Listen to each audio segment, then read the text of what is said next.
Now, I normally don't do response videos on this channel, but maybe I'll start because sometimes people say things and I find them interesting and I kind of want to throw my 2 cents into the mix. So in this video, we're going to learn why I don't feel the retro game bubble is about to burst. So let's find out why.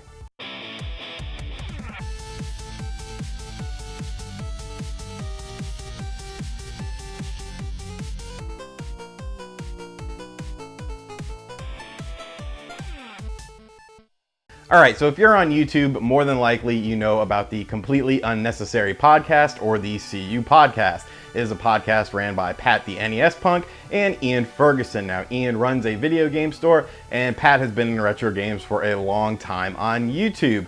And in 2014, they did an episode talking about the retro game bubble coming close to bursting, and they followed it up with a 2016 edition a couple weeks ago. Now, I don't really watch the show very often, but I did see people sort of on Facebook and stuff saying that the bubble's about to burst, the bubble's about to burst, and I thought it was interesting, and a lot of them were citing this episode of the podcast as one of the reasons why they felt that the bubble was going to burst. So today at work, it was pretty slow, and I put this episode of the podcast on, and it was pretty solid.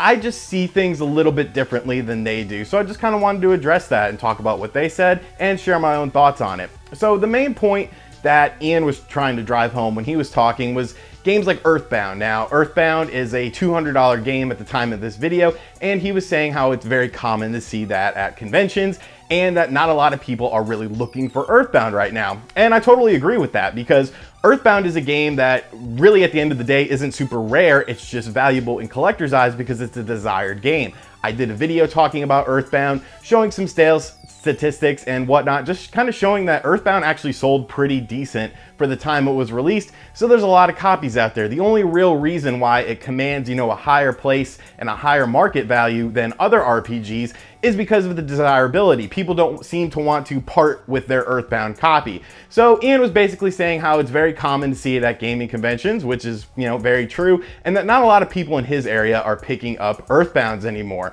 And once again, I can sort of agree with that because a lot of people that want Earthbound have Earthbound.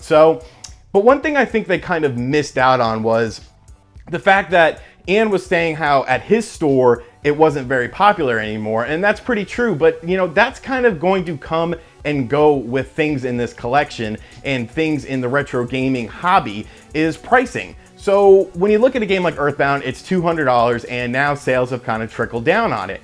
Yeah, I mean, that's to be expected. That's the max that people want to pay, and once you hit a certain threshold, people are going to stop buying it. So there's a lot of copies of Earthbound on eBay right now for varying prices of like $180 to $200. But if I have a copy of Earthbound and I put it up for $170 or $160 and undercut everyone, it's gonna sell, because that's how, market values work. That's how desirable things work. If somebody comes in and undercuts everyone, then people will start to lower their prices. Now, is that indicative of the bubble bursting? No, it's just indicative of that title reaching its threshold. And then Pat came along and talked about Little Samson, said, Little Samson became a $1,000 game, and now people are starting to not buy it as much. You could see him at conventions. You could see, 6 or 7 copies on eBay. And once again, I agree with that, but I don't think that's indicative of the bubble bursting. Once again, I think that's just indicative of that specific title reaching its limit. And people are saying, okay, well, $1,000, that's a little too much. I don't want to pay that. But once again, if I throw up a copy for $800 loose, it's going to sell. Because market values are always going to fluctuate. Games aren't going to always go up. Eventually, they're going to hit a ceiling and then come back down and then probably start to go back up again as desirability comes along. And that's what really plays into this, is desirability. Now, one thing they kind of ended the podcast note on was, grab a beer and sit back and watch what happens. But that kind of, to me, was sort of like a way to say, the bubble is going to burst soon.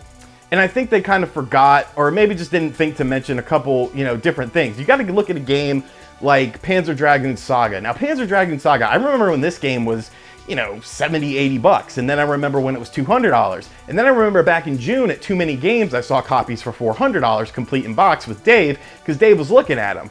And now it's $600. So a game like Panzer Dragoon Saga going, steadily climbing and going up higher and higher and higher and still selling at that price point shows that there will be other games that will come in and counteract these games like Earthbound, counteract these games like Little Samson that maybe dip down in value in the eyes of collectors or whatnot, but other games are always going to rise because that's just how the market is. You know, Sega Saturn games as a whole, GameCube games as a whole are just on this tremendous upswing. And while Super Nintendo and NES stuff might be coming down a little bit, these are coming in and starting to uprise as well. I've even had people reach out and tell me that they've seen Atari stuff start to get back momentum. It's just like anything else in collecting. Any sort of collection that you do, there's always going to be highs and lows. And right now, games in general, retro games, I believe are at a high. And what do I attribute to that is the NES Classic. Look at the NES Classic.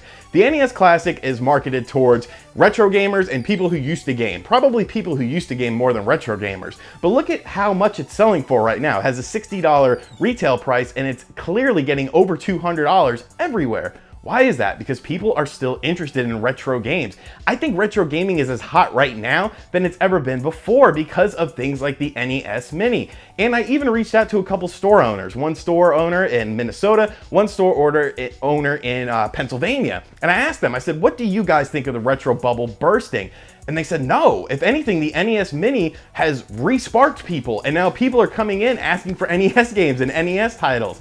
And that's something you have to factor in that maybe Pat and Ian just didn't factor in. And you also have to remember one very important thing. A lot of people seem to think, people my age, you know, the late 20s to early 40s people, once those people start to get older, they're eventually going to stop collecting. And maybe that's true. But there's a whole new breed of young bucks out there that are just getting into collecting. And guess what? They're collecting retro games. I am subscribed to channels of people, you know, 18 and under that are into retro game collecting, that are in it for the hunt, they're in it for the thrill. They flip things, they sell things, or they just collect. And a lot of younger kids are starting to get into this hobby. I kind of look at it like vintage toys. If you look at vintage toys from, you know, the 50s, 60s, 70s, those still command a high dollar.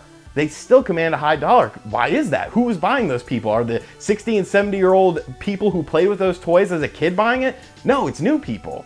So is the retro game bubble going to burst? I don't think so. Not anytime soon, at least. If anything, I see it beginning, you know, continually getting stronger, if anything. Maybe in the next 10 years, I'll change my mind, but I don't know. I think a lot of people are just sort of overreacting to the retro game bubble bursting. And if it does burst, that's great. You know, everyone can get games at a cheap price. I don't really care. I don't sell anything besides duplicates.